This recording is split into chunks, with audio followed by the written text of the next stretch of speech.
कौन बनेगा नेता। नगर निगम के चुनाव पास आने वाले थे।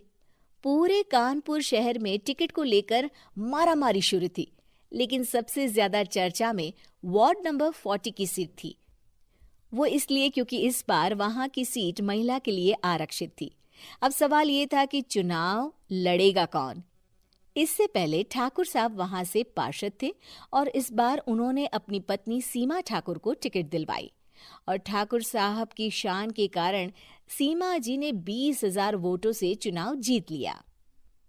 अरे बधाई हो सीमा भाभी, अब तो आप वार्ड की पार्षद बन गई हैं। अब तो हमारे काम आप ही करवाएंगी। अरे ये तो सिर्फ नाम की पार्षद बनी है, वो तो महिला सीट आ गई, वरना पार्षद तो मुझे ही बनना था। अब भले ही चेहरा इसका होगा, लेकिन पावर तो मेरी ही होगी। अरे वाह भाई साहब, क्या दिमाग लगाया है आपने भी। आइए आप लोग, खाना लगा दिया है सबके लिए।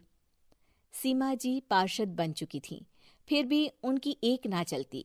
सारे काम ठाकुर साहब खुद ही संभाल लेते और जहां जरूरत पड़ती वहां सीमा जी का अंगूठा लगवा लेते। सीमा जी ज्यादा पढ़ी लिखी भी नहीं थी। एक दिन ठाकुर साहब और सीमा एक प्रोग्राम में जाते हैं।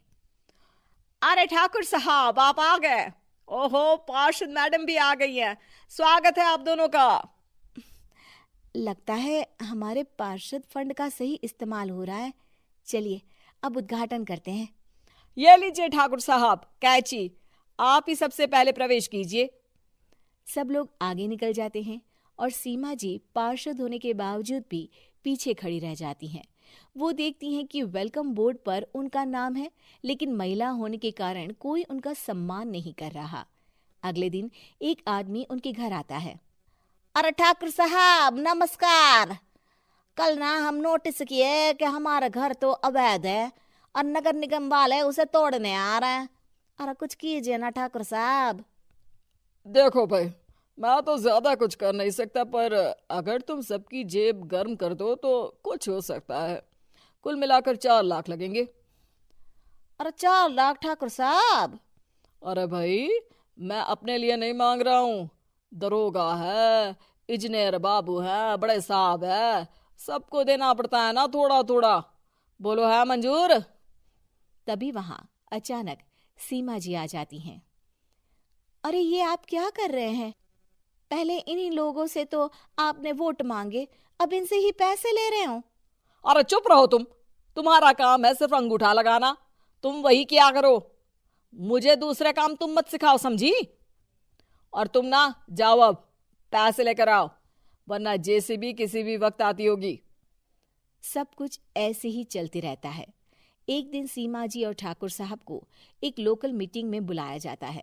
वहां पर कई और अधिकारी लोग भी मौजूद रहते हैं। अब मैं चाहूंगा कि ठाकुर साहब हमारे बीच 2 शब्द कहें। मेरे प्यारे भाइयों और बहनों, आज मेरा सौभाग्य है कि मैं आप सबकी सेवा दिन रात कर पा रहा हूं।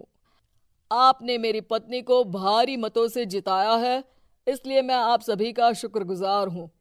मैं आप सबसे वादा करता हूं कि हमेशा की तरह हमारे वार्ड में किसी को कोई तकलीफ नहीं आने दूंगा। सभी लोग तालियां बजाने लगते हैं। अब मैं माननीय पार्षद मैडम को स्टेज पे बुलाना चाहूंगा। अपने नाम को बुलाया सुनकर सीमा जी एकदम चौंक जाती है। उन्हें बिल्कुल उम्मीद नहीं थी कि इतनी बड़ी जगह उन्हें मंच पर बुलाया जाएगा। जैसे तैसे वो मंच पर चढ़ती हैं। ऊपर जाते ही सीमा जी को सारी पुरानी बातें याद आ जाती हैं कि किस तरह उनके पति उन्हें कभी भी आगे बढ़ने नहीं देते और उनके नाम से गलत काम करते हैं। वो बोलने लगती हैं। मैं आपके वार्ड की पार्षद सीमा हूं। आप में से बहुत कम लोग ही मुझे जानते होंगे, क्योंकि इससे पहले मुझे कभी ऐसा मौका ही नहीं मिला।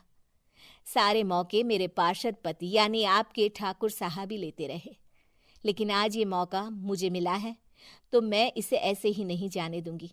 मैं आपको ये बताना चाहती हूँ कि आपके ठाकुर साहब मेरे नाम की आड़ में गैर कानूनी काम करते हैं, जिस पर अंगूठों के निशान मेरे होते थे।